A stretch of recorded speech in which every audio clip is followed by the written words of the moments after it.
Hello, everybody. Welcome to episode 5 of Inside the RC. We've had a little bit of a hiatus, about 2 months. We have not posted a video, but busy summer. Things have been going on with the Bonnies. They've been finishing up their roster. They've been scheduling games. We now have a non-conference schedule for you guys, so we are here to share that non-conference schedule with you. Give our thoughts on it, what we think they could have improved on, what we think is a good matchup. Myself, Chris, Curtis, alongside here with me. Curtis, what are your initial thoughts to this non-con Um, schedule? it's to be expected. First year coach, coming to a struggling program in the A10. Nothing that sticks out to me with games. Not too many marquee matchups, in my opinion. But we still get our classic St. Bonaventure little rivalries. We get our Franciscan Cup. We get our little three matchup, at least one of them, and we play UB. So it's as expected.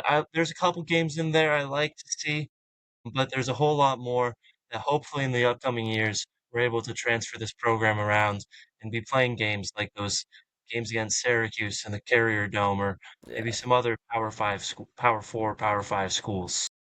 Yeah, those would be really cool. But to start off, I'm just gonna give some little like bullet points as we go through the schedule. So 8 home games for the Bondies in this non-conference schedule. That's the most they've ever had.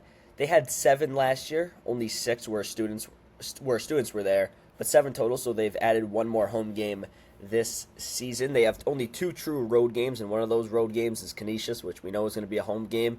And then the other one's Siena. So honestly, you might be able to bookmark that one as a home game as well for the Bondies. So really, not too tough environments. Maybe for the MTE that they're playing in. I've heard some people believe that it might be in Orlando, so I guess you could call that a road, but everyone's gonna be playing on the road. And our good buddy over on Twitter, SB Unfurled, he believes that the December 12th game that says TBA on the schedule, we believe it is going to be against Temple in Philly at their place. So nothing confirmed there yet, but that is the initial reaction. And one more thing, no Niagara. As Curtis already said, no complete little three matchup for the 5th time in 7 seasons. So you wonder if that is slowly trickling away, which honestly I'm fine with because the one time we did play Niagara while I was a student here, we beat them by like 35. It didn't matter. Didn't really mean much, but we're going to get it started with these exhibition games. I mean, I love the Penn State game. I just wish it actually meant something.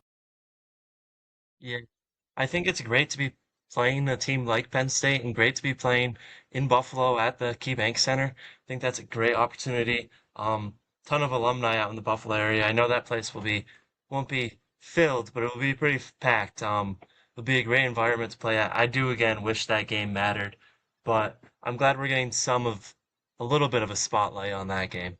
But again, Yeah, I we got agree with you. Wish it was regular season game, Yeah, we, not we, we this got to pick our battles scrimmage. with this schedule. But Mason Blackwood, new Bonnie, going back to his school from last year, so be cool for him. See his old buddies, probably a lot of new guys too. And then the second exhibition is against Point Park. They're a D2 school. That's on October 24th, so about a week in between those two games. Kind of just some tune-up games. Get the Bonnies ready for their season opener November 2nd in the Riley Center. I love this game against Youngstown State. For those that watched last year, the Youngstown State game was one of the best games in the Riley Center. Just back and forth, great basketball. Amari Marshall had 17 points off the bench. Caden Charles had a bunch of huge moments, and the Bonnies ended up pulling it out, 84 to 80. So we're going back with this game again. Youngstown State did not end up having the best season last year. They ended with a 15-17 record. Which, if you told me that when I saw that team play in the Riley Center, I'd been like, no way. That was a very good basketball team. They came prepared. Their coach had them ready for the Bonnies, and so expect that to be a great game. Yeah, I'm excited for that game. That was definitely my first welcome to the Riley Center moment as a freshman last year, and it was just a great game, great environment. I remember Caden Charles losing his shoe that game, Oh um, yeah, hyping up the crowd. That was just a great game all around, back and forth. I'm excited for it. Um, this Youngstown State team though is very different. Every single team in this mid-major basketball is different year in and year out. Like we know for our own Bonnies, new coach, mainly a new roster, only a couple returners. These guys have the same problem. Their leading scorer last year, Chris Carroll, he's one of the guys that entered the transfer portal and hoped to get a 5th year. Currently, he's uncommitted. He averaged 17.4 points a game last year. Um, I don't think he'll wind up anywhere, but that's a big loss for this Youngstown team. And they lost a lot of other key contributors to the transfer portal, either to graduation or moving up to a higher level, moving down to a little lower level. Yeah, if they want to compete in the Horizon, I trust. I don't remember their coach's name, but he is a very good coach. He was very active on the sidelines in the Bonaventure game, yelling at his players. So you hope that that will bring in a good roster for them. But I just hope that we see another game as good as that one last year because that was incredible. And Chris Carroll had a Yeah. great game See ya. himself. I do Another recall. game like that one for the first regular season game. I That'd think be it will pretty get the nuts. Olean community behind the back of Coach Yes, McDonald's, the exactly. Yeah, students that's another behind his thing. back. That's the thing with this Bonnie's team. They need to get off to a good start because all these fans that did not want Mark Schmidt fired, they will jump ship very quickly if things do not go according to plan. You need to win them over quick. And I think they have the chance to do that with Youngstown State as the first game and then Canisius that following weekend at their place, which you got to beat Canisius. You can't lose to Canisius. They were the first game in the Riley Center last year and the Bonnies beat them 89-70, almost a 20-point win for the Bonnies, and that's before they were even really meshed as a team. Canisius ended up going 10-21 overall and 5-15 in the Metro Conference. Well, now the Metro. Last year was the MAC. I don't like the Metro name, but that's a whole other thing. Yeah, I just not a I fan. personally like the name change, but I think this is Okay. again another must-win game early in McDonald's career here coaching. Um, if you lose to Canisius, you're gonna have the Bona faithful on your back, ready to burn you at the stakes. We got to win that game, especially this is a team that's just gonna get worse from last year. Last year they were one of the worst teams in their conference, one of the first teams eliminated because they're not as nice as the A10. They don't let everyone into their conference tournament. They didn't even make their conference tournament with their 5-15 conference record. Um, no notable losses because they didn't really have too many notable players. Um, so who knows? Maybe the pieces they brought in this year will put it together, but I would be very surprised. And up Yeah, next we I have oh no, you go. okay. Up next we have one of the games that I'm personally probably the most excited for. We're playing an Ivy League team. We're playing Cornell. Last year they finished 15-13, 8-6 in the Ivy League. The Ivy League, they do play a lot less games than the other conferences. Got to focus on those Ivy League academics. Um, Exactly. they finished as a 4 seed in the Ivy League tournament. They only take 4 teams to that tournament, so they could get an automatic bid to the semifinal game. They lost to Yale, who ended up losing to Penn, who lost in the first round of March Madness. But this is a good game, a good New York versus New York school battle. I could see this budding into a little bit of a rivalry. The Ivy League always has good basketball. Cornell's one of those teams that's always got a solid squad, and for these couple of years where we might see a little bit of a struggle with Bonaventure, this is a game where I would love to see on the schedule for years to come. A good matchup against a maybe not a good prestigious basketball school, but a very prestigious school. Nonetheless, yeah, I'm just looking at Cornell's top couple of scores from last season. So their top scorer, Cooper Nord, they lost him. He's out of eligibility. He averaged 18.2 points a game. And then their second top scorer, Jake Fegan, he'll be joining Buddy Simmons over at Villanova. So he transferred to Villanova. So just like that, 18 plus 17, whatever that is, that's how many points per game they're losing just with those two guys in their back court. So definitely a lot of points to make up for that Ivy League school. Hope that that's a good one. That game also will be in the Riley Center November 11th following week. Got a lot of games in the Riley Center. We I got can't wait for the drunk college students, yelling for at them the to be Ivy yelling League. at the smart Ivy League kids, Oh God, especially after hopefully we're beating them. yeah, we better be beating Cornell because that's gonna be a cool game. Like I like that game just because it's something different. We haven't seen them in the Riley Center in I don't know how long. And I think it's just going to be a cool game. It's going to be something nice to see. But let's move on to Lafayette. Another one I'm very excited for. Lafayette out of the Patriot League. Rough season last year for Lafayette. 11-21, 8-10 in the conference play. Curtis, why don't you tell me what you think about that? This is a new face to the Bonaventure schedule. We're on there last year. Um, There's a couple teams I would rather see seen here. Like maybe I already mentioned I would love to see a Power 5 school, Power 4, but maybe even throwing in the school we saw last year. Like, I know Mark Schmidt was one of the only reasons we were playing Robert Morris because that's where he used to coach before he landed up on us. But I feel like a team like that would have been a better fit here. Maybe there's so many other teams I don't like throwing in Lafayette onto the schedule. It just seems like kind of a filler game, like Yeah. a free win here, but hopefully we're able to pull it out. I'm not sure with the way this roster's constructed. A lot of unseen talent, a lot of question marks still for me and every Bonus fan.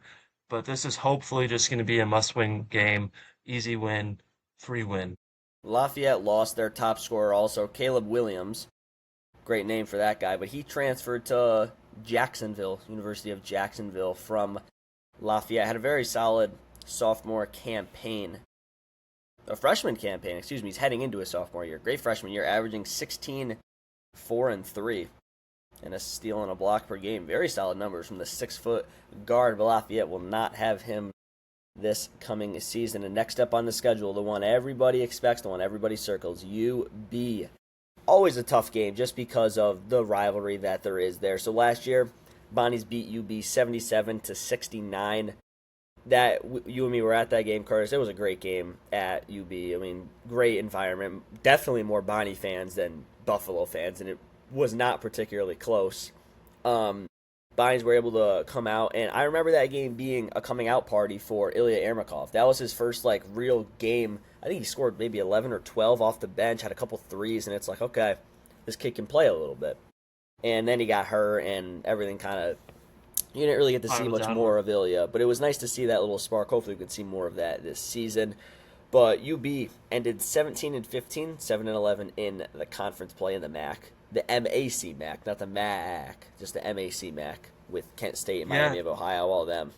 And our matchup they, with them last year was very exciting. I remember UB was undefeated going into that matchup. We handed yeah, them their first loss. I don't think they started the year off hot, and then once they kind of lost to us, it kind of was a spiral down from their year. Their schedule started getting harder. They stopped having those magical moments that they had yeah, earlier in the season, and they ran into a hot Mac, a two-bid Mac last year. it's And I don't crazy. know if we'll see It's that again, so crazy. maybe their conference record will be a little bit better, but they did lose their leading scorer, Daniel Freitag. I remember he was carving up the Bonnies. He Yeah, he he was was really always good. hot. He averaged 19.8 points per game, was hitting 20 points almost every single game. He transferred out of UB. He'll be heading to the Pac-12, the new Pac-12, as he heads to Oregon State next year. That's an exciting move for him. Um, but the MAC's one of those conferences where I wish I saw a little bit more. I love seeing UB on it, but why not throw in a couple more teams? I feel like we're very similar conferences nowadays, especially with the way Miami of Ohio played last year, Akron. There's so many teams that I think are comparable to this Bonaventure team and not too far proximity wise. I'd love to see us throw in a couple more MAC opponents on our schedule in upcoming years. I agree, and they also lost. UB also lost Ryan Sable, who Mm. was like a 6'3" guard for them, who was there for a couple of years. He transferred to Providence to join a man who we will talk about in a couple of minutes when we get to his game on the schedule. But Providence building a very solid team next season. But yeah, they lost their top two scorers, 20 and 19 points a game, and you're losing 40 points a game right there. That's not easy to come back from, but we'll see what UB does about that. Heading in to the next game, well, the next couple of games are that MTE that we do not know who we play. We believe it's in Orlando. Not much to know about that, but we know the dates are November 23rd, 24th, and 25th. So right around Thanksgiving, you can enjoy some turkey and watch the Bonnies hopefully win. Last year on Thanksgiving, they got a win for us. I don't know if anyone remembers. It was the Daniel Igbunaway game. He saved Thanksgiving. He had like a crazy game to beat East Carolina, who wasn't good, and we barely beat them on Thanksgiving. I could not enjoy Thanksgiving dinner until that game was over. It was stressful. It was That was the awful. start of the red flags, I think, for that Bonaventure season. That Yes. road trip, we had that high of that North Carolina game where we stuck with them for the first half, stuck with them for most of the second half until they Yeah. pulled away. And then right after that, we saw that East Carolina game where it was like, ooh, are we really who we think we are? Like, this is Like, not what a is good that? team that we are struggling with.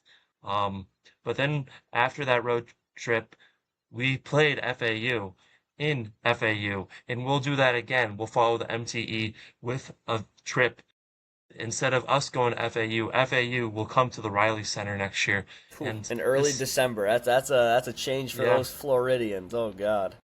they last year were a pretty solid team. I would say pretty comparable to us. 18 and 15 finished 9 and 9 in American play. That's their conference. Last year we did hold on to beat them at FAU 70 to 65, but this year they'll be without probably the biggest face that Bonaventure fans know at FAU, Devin Vanterpool, son of former Bonnie.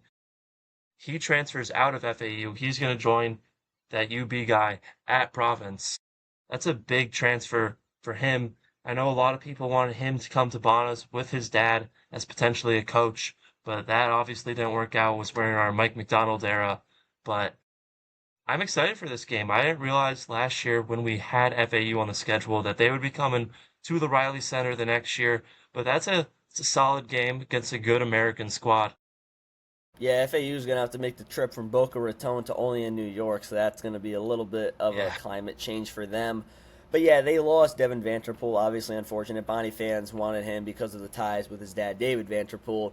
But they also lost their big man, Devin Williams. He is a like 6'11" forward. He played high school ball with Jared McCain, now on the Oklahoma City Thunder, who a lot of people probably know. And Devin Williams transferring to Seton Hall with the Pirates in the Big East, so definitely moving up conferences along in the Big East with Providence and Vanderpool now. But Providence is going to have a really good team next year. Another team I would have loved to see the Bonnies play. We played Providence a couple years ago, and Melvin Council put on his Superman cape, and we beat Providence, but not happening. Devin Vanderpool will just chill out with the Friars, but should be a great game. FAU, a very solid opponent. These are the type of teams that you love to see on the non-con slate. Like, I mean, FAU 18-15 last year, only 9-9 in the conference, but Vanderpool did miss some time. He only played 24 games for them out of however many 18 and 15 is. Couldn't tell you. Oh, 33. 33, Yeah, yeah, so he because missed a couple of games. he missed like But 10 games. I mean, that's enough. That's enough to lose you a couple games, though. When your leading scorer, mhm. who averages 16 points a game, is missing a couple games, you don't want that. Now, on to the Bonnies' and second out of two away games on the non-con slate. But again, don't really think it'll be much of a home game. It'll be Siena. Siena, the Bonnies will head to Albany and take on the GMAC list. Siena. Going to be a very different look for this Siena team. No Hmm. GMAC, no Gavin Doty. They lost a couple other guys too, but it's going to be a much different team that the Bonnies are going to see. Everyone knows Siena. They almost beat Duke in the first round of March Madness. They were up at halftime, and I was watching it. I'm like, please don't win. That would have been all. I would not have enjoyed that. Oh, Like, I would have why? loved it. I'd love to see I the would little not guy have win. loved. No, no, because then Siena fans would have talked infinite crap, and I cannot deal with that. It's like you guys are not that good. We beat them in the Riley Center by like 10 last year. They're not that good, but we'll see. We'll see how Syracuse is because that'll really tell you. Because let's see if Gavin Doty can make this big jump to the ACC from the MAC. I mean, it's a pretty big it's a big leap, whether people want to admit it or not. Like that's a pretty big leap. That's a They'll keep giant a leap couple to guys. Joe. They'll keep Yeah. They'll keep a couple guys. They keep Brendan Coyle, just a senior forward who chucks up threes. This kid shoots a lot of threes and makes a good amount of them. But it's going to be a pretty new look Siena team. They went 23-12 last year. Obviously made March Madness, so will be a big game for the Bonnies early in the season at Siena's place wherever they play. Yeah, we had to defend the Franciscan Cup. Oh yeah, you This have was to. a Siena team that they didn't have much depth throughout the year last year. So I'd They love to only see play how much 5. depth they have this year. They were famous in that Duke game because they played five guys for 39 minutes of the game, and those five guys were dead at the end of the game. I remember they only really played six or seven guys against us. They did have an injury when they came to the Riley Center. So I would love to see, hopefully for their own players' sake, they have a little bit more depth this year. But that's a whole new look team, new coaching staff. They're in a very similar spot to us Bonnies. I would say even worse. They lost a lot more to the portal than we did. Um, so that will be a whole new look Siena team. Um, don't have too much of an outlook on how that game will go, but just based off of them being in the Metro and us being in the A10, I would hope to see that we're able to pull that win out and keep the Franciscan Cup where it belongs. I don't know if anyone can see a trend. We're seeing a lot of wins in this non-con slate. I mean, it's not an Hmm. incredible. It's not incredible teams that we're playing. The Bonnies should win a lot of these games. Obviously, the MTE we don't know yet, but I mean, up to this Siena game, there's like not many games the Bonnies should lose. Like, I mean, these teams are not. These aren't teams that are going to blow you out of the water. FAU is a tough game. Youngstown State, maybe Cornell, Lafayette, they're like up in the air, but these are not like insanely tough games. The Bonnies should be able to take care of business most of these games. As now they head into an America East opponent and U Albany. U Albany was 11 and 21 last season, and their leading scorer, Amir Lindsay, was a 5'11 guard. He'll join Fordham. He'll join Fordham in the A10 this season, so a conference move up for the guard, as he was sick of the 11 and 21 record. So now he'll go join Coach Mag Pio and the Fordham Rams down in the Bronx, see if he can help them be better, because they are not one of the best teams in the A10. Kind of a similar position to the Bonnies, to be honest. Just like kind of a bottom feeder. I don't want to. I feel bad saying that, but it's like they're just not like nobody like fears Fordham really. Schedule matchup again. I like seeing the New York teams on the schedule. Again, like you mentioned, this is not too challenging of a non-conference slate. I'd say a lot less challenging than even last year's was, and last year's wasn't too bad. I hope that us Bonnies fans don't get too high on this team early Can't because let it happen last year again. that crash down when A10 play started was brutal. All the students were hyped about the team, and then we come back from break and there's no noise around this basketball team. So even though I think we're gonna get a hot start because this non-conference slate, there's not too many challenging teams. I think the most challenging game we have on there is that FAU game, not including the MTE and the game potentially that we're playing Temple. But this is a good matchup. I like seeing the New York teams on the mat. On the lineup for the games. The girls team plays a ton of New York schools, and I love to see They it. do. Would love to see it instead of playing some of when we're playing these more free win games. Why not play a New York State team? Why not start a little bit of a new who's the best team in New York rivalry? But following up, we got another team close by, not in New York, but Mercyhurst. Last year, 17 and 17. Solid squad. They were in the NEC, the conference. They weren't eligible for March Madness because of their transition period from D2 to D1, but they put up a solid performance in that conference. That was where Long Island ended up clinching that auto bid. Um, this is a team that they're a pretty solid team. Again, lower prestige conference, so shouldn't be too much for the Bonnies to handle, but a nice little proximal game. Good matchup, I think. Should be fun in the Riley Centers. That's probably either the last matchup until break or right as break is starting. Probably some of the students will be gone, some will still be on campus. So Mercyhurst lost their top scorer last season, Benny Blunt III. Great name. Bernie Blunt III. Great name. They lost him. He averaged 18 points a game, but he's out of eligibility. But their second leading scorer, Jake Lemelman, a 6'2 guard, he's going into his junior year. He averaged 14 points a game, and as of his Instagram, it has Mercyhurst basketball in the bio. So he's sticking with Mercyhurst. He's gonna play this year for them. 14 points per game score, shot 40% from three, 86 from the line, 43% from the field. Solid player, solid guard for them.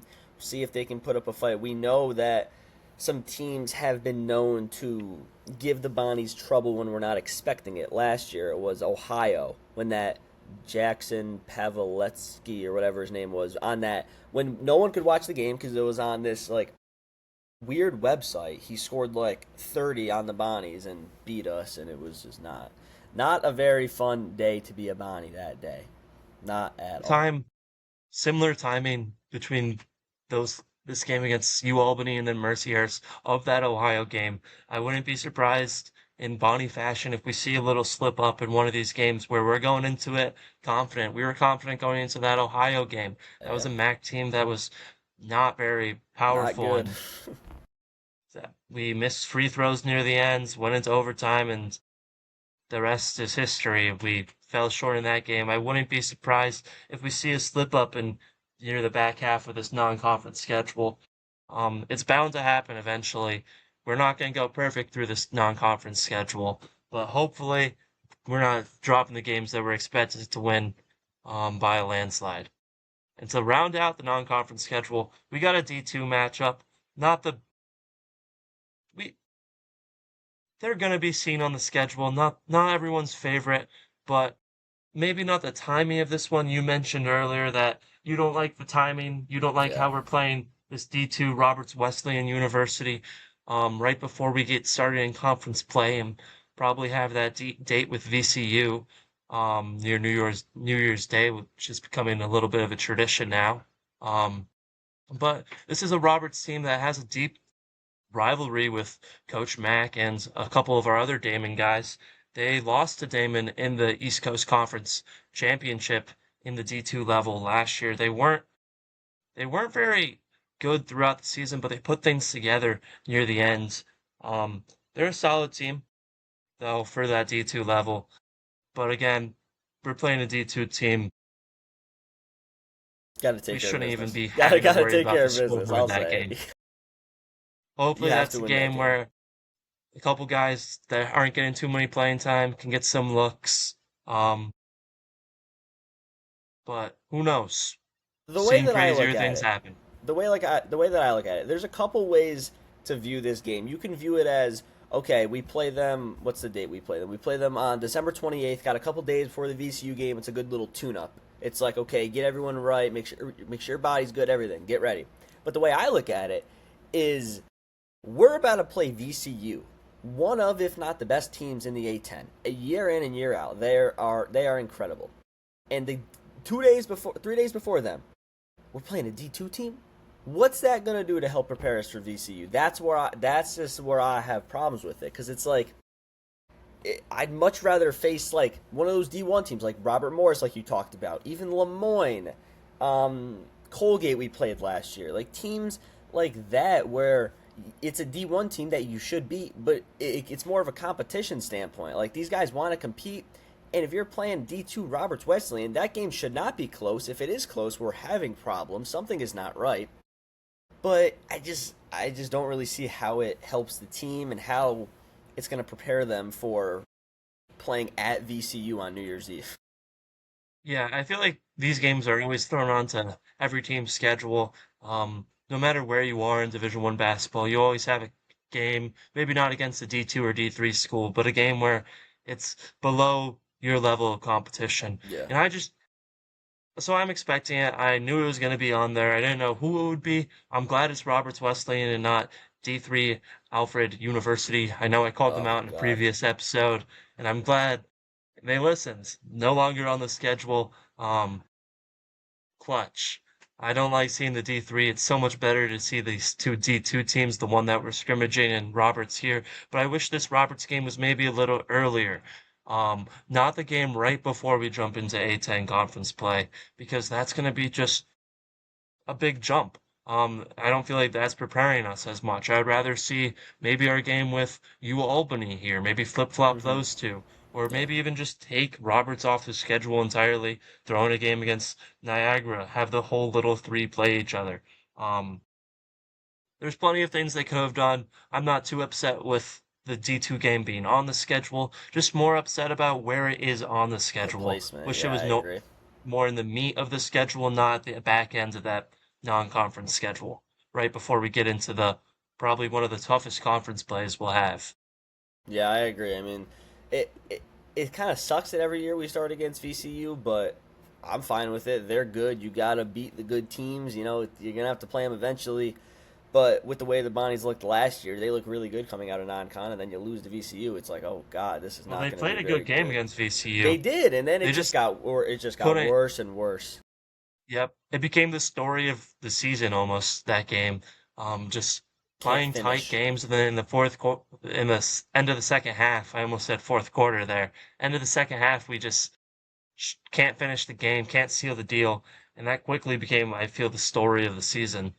You hope that we Play have a plenty of guy on close this year's games. team. You hope that we have a guy on this year's team that is a closer. We did last year. Buddy Simmons was a closer, but we didn't use him. But you hope we have a guy on this year's team who is a closer that our coach wants to use Mhm. and that you can trust with the ball in his hands with the game on the line. Because I love Frank Mitchell as much as the next guy, but I don't want the ball in my center's hands with the game on the line. I want a shifty guard with the ball in his hands, where Yeah. like he Well, can get I a would love to bucket. see maybe McDonald's with his experience with a couple of these guys from Damon. Maybe he'll trust someone like Zach to be that guy to shoot those threes. And if you haven't watched our episode where we sat down, both of us, and talked with them, you should definitely check that out. Go on to our YouTube, go on to our Spotify, check out that last episode we did. It was a blast to talk to him, and we're hoping to have a couple new faces join us on this podcast, whether it be players, coaches, anyone on the coaching staff, or Anything. maybe some Bonna super fans. Who knows? We're Stay always looking tuned. for We, someone we, to we have chat some with. stuff in the works. Stay tuned. Everyone Yep. needs to, if you're not already, subscribe to the channel. It's only going to get better from here. Obviously, we're going to start posting more once we get closer to Bonnie's basketball time. Through the summer, there's not much for us to talk about. I've been focusing on baseball. It's baseball season right now, but we're getting into Hmm. Bonnie's basketball season. I got to lock in a little bit with that, but we just wanted to hop on quick, give you guys a little schedule rundown, and we'll once we get the conference schedule, we will obviously do the same. But as of now, all we know is who we're playing in the conference, not when we're playing them. We just know who we're playing home, who we're playing away. And I do believe that VCU game on the 31st of December is going to be a home game for the Bodies. Last year it was away. They've been flip Yeah, flopping this each year year, so we're I in believe. VCU. Yeah, so this year it should be a home game, which advantage Bonnie's there. You have that advantage because they'll be the Bonnies will be in the Riley Center for a while. I mean, their last away game before that's December 9th, and then they play that to be determined game, which we don't know where that's going to be, and then U Albany, Mercyhurst, and Roberts Wesleyan all at the RC. So they're going to be ready. They're going to be prepared on their home wood, and just gotta pray. That's all we can do is pray. But Curtis, you got any final thoughts? I think that's about it. Mm, This I have confidence in this team. I like the group that they assembled. I'll be concerned once A10 conference play starts, but I'm excited for this non-conference slate. I think it's going to be a lot of good basketball that we see. Maybe we'll finally be able to see this McDonald's system in play, and I'm really looking forward to Can't that, wait. seeing what he brings to the table. We've been stuck in this Mark Schmidt era for so long. It wasn't bad. It was a great time to be a Bonnie's fan, but it's a new breath of life into this franchise, into this school. It will just be fun to watch this adjustment, and I think this is a perfect non-conference schedule for that adjustment. These guys are going to learn this system in a not so challenging, but there's a couple tough games thrown in there. Not every game's a guaranteed win. There's definitely a Not at couple all. of those, but definitely a couple of games that we could slip up on, a couple of big tests like that UB and Cornell game and FAU game. Those are games that I feel like could go any way. Maybe even that Youngstown State game. But there's definitely a fair share of games that we have to win, and we are going to win. Yeah, we I talked about it with you a little bit before we actually started the podcast. It's just gonna be weird not seeing Mark Schmidt pacing up and down the sidelines, not seeing his coaching staff pacing with him. It's gonna be a whole new coaching staff, a whole new team. I mean, we retained what, four guys, and then it's gonna be all new guys. It's just but that's the way college basketball is now. There's nothing you can do about it, but hopefully McDonald is prepared. I know he's prepping the guys we've been seeing. I know you guys have been seeing some of the videos on their Instagram or Twitter accounts, just like the summer sessions that they've been having a little on and off here and there. But I hope everybody enjoys the video. This is just our thoughts on the non-con slate. And we'll be back once we know the conference schedule or we get any big news. We will obviously let you guys know about that. Make sure to have post notifications on Instagram and Twitter. We'll update those right away, obviously, with posts and stuff. But hope everybody enjoys the video. Make sure to like and subscribe, and we will see you guys in the next one. Peace.